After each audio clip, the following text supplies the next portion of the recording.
Good evening. I'm Pastor Bob Uzzle from the Bethel African Methodist Episcopal Church, Corsicana, Texas.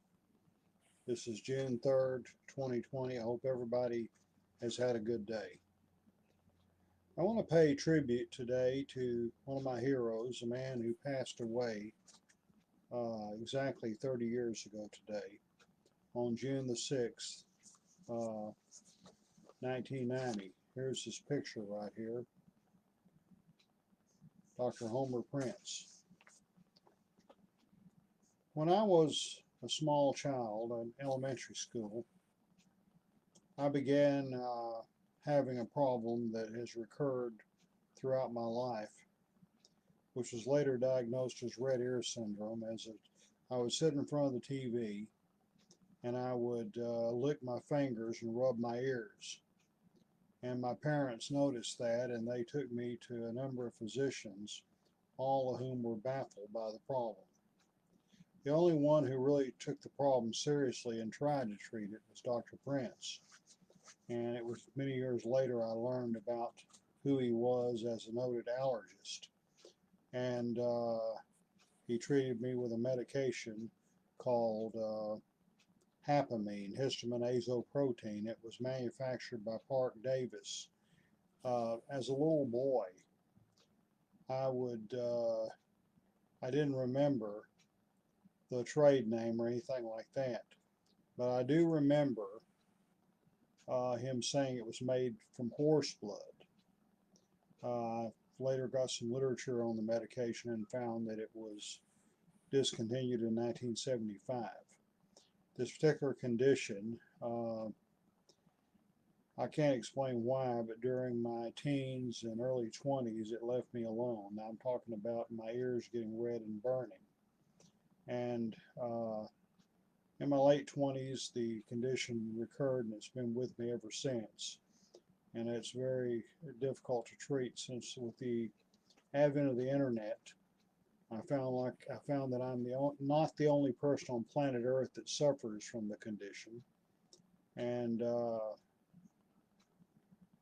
there's one article stated there's about 100 known cases in the literature. I recently underwent an MRI, and I have a second visit coming up this week through telemedicine with a neurologist. And I've been to various specialists over the years, and with no success. Ear, nose, and throat specialists, I was surprised to learn, know nothing about the outside of the ear.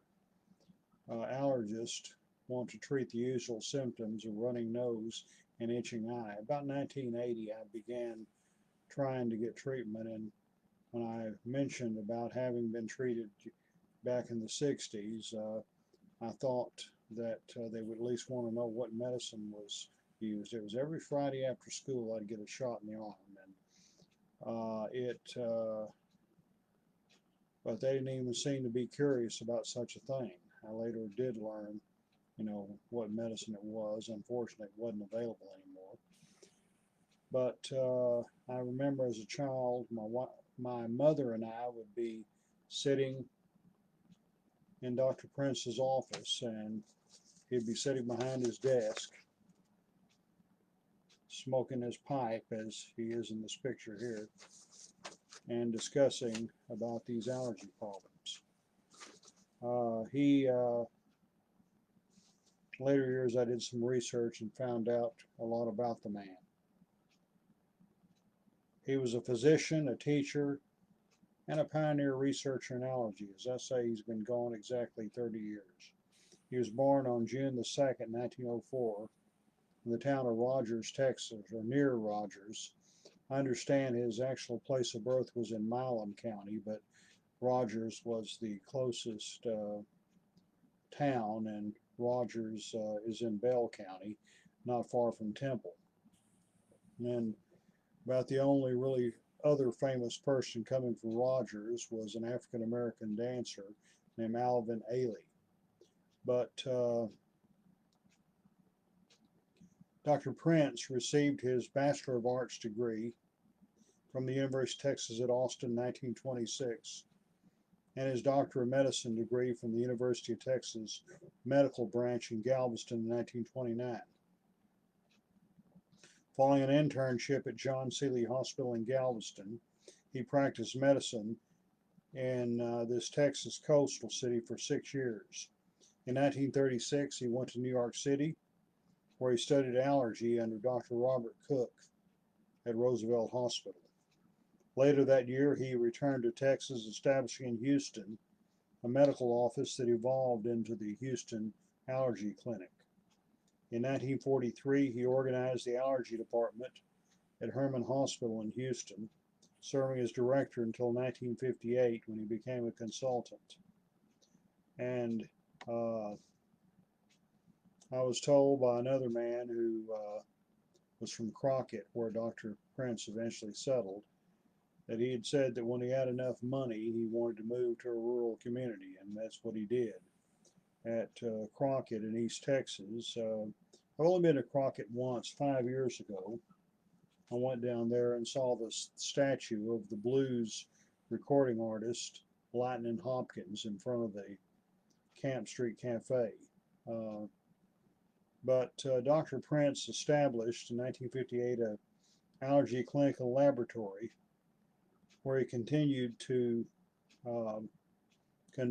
practice medicine and conduct research until his retirement in 1976.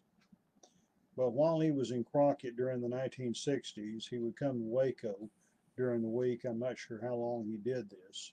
He was in a partnership with Dr. Maurice Barnes, and my mother originally took me to Dr. Barnes, who then referred me to Dr. Prince, who was more innovative in his approach and willing to take on difficult cases. He served as an instructor in internal medicine at the University of Texas Medical Branch at Galveston from 1931 to 36.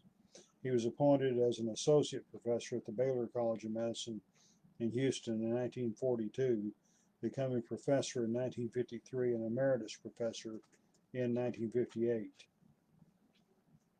And it shouldn't come as any surprise if you've been listening to my videos to find that, like me and like many others, Dr. Prince was a Freemason.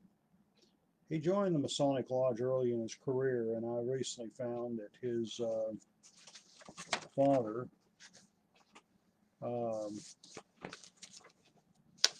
was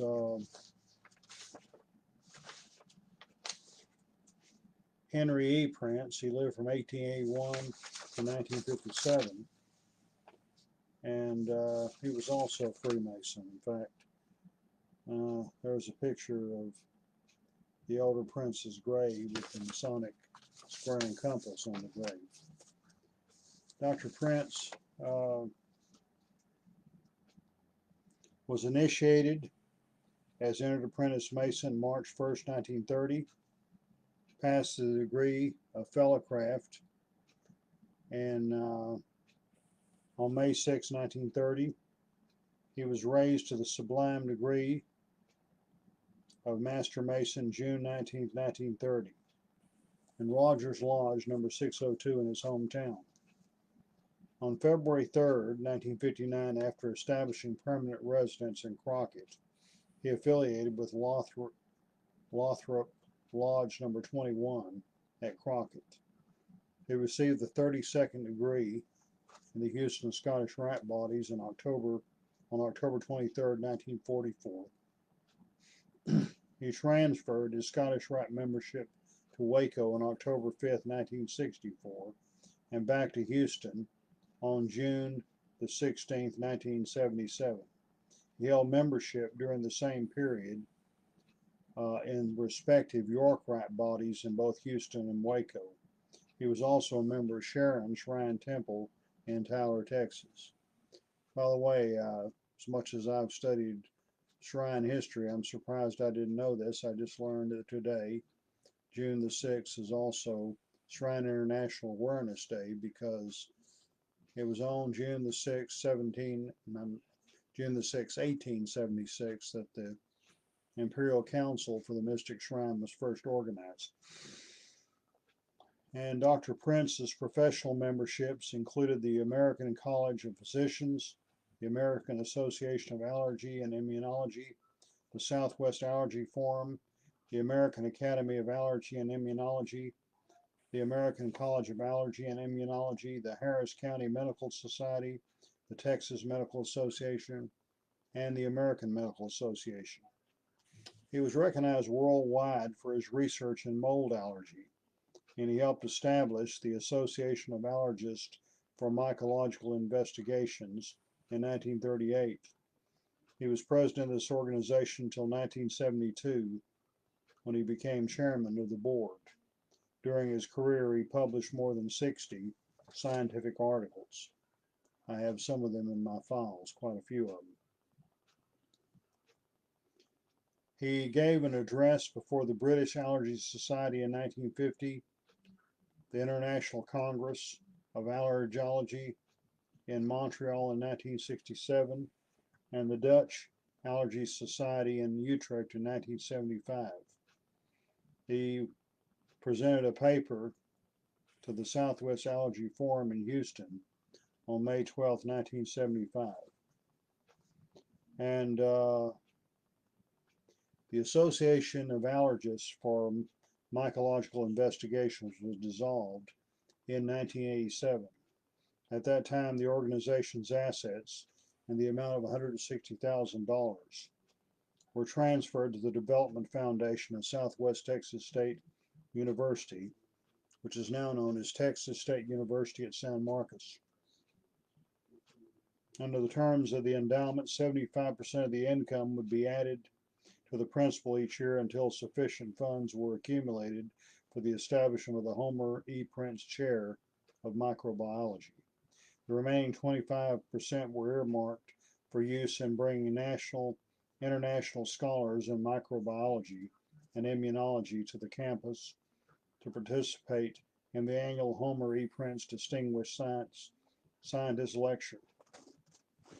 And today the endowment is a reality. Dr. Gary Aaron has held that endowment for many years, the endowed professorship in microbiology.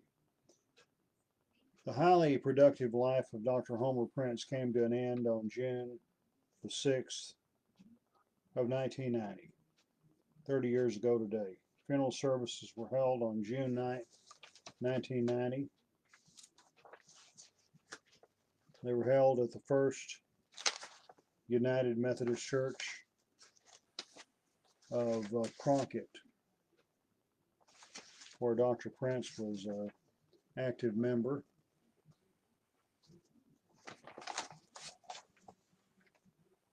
Burial was in Crockett's Evergreen Memorial Park. At the time of his death, he had been a Mason for 60 years and a Rotarian for 50 years. And he even found time for his hobbies, cattle raising, and clock collecting and repairing. His great achievements in the field of medicine, his many non-medical interests, demonstrate that he truly was a master builder who mastered the use of the 24-inch gauge. Such is the legacy of this great man and Mason. Thus I give tribute to Dr. Homer Prince on the 30th anniversary of his death at the age of 86. Have a good evening.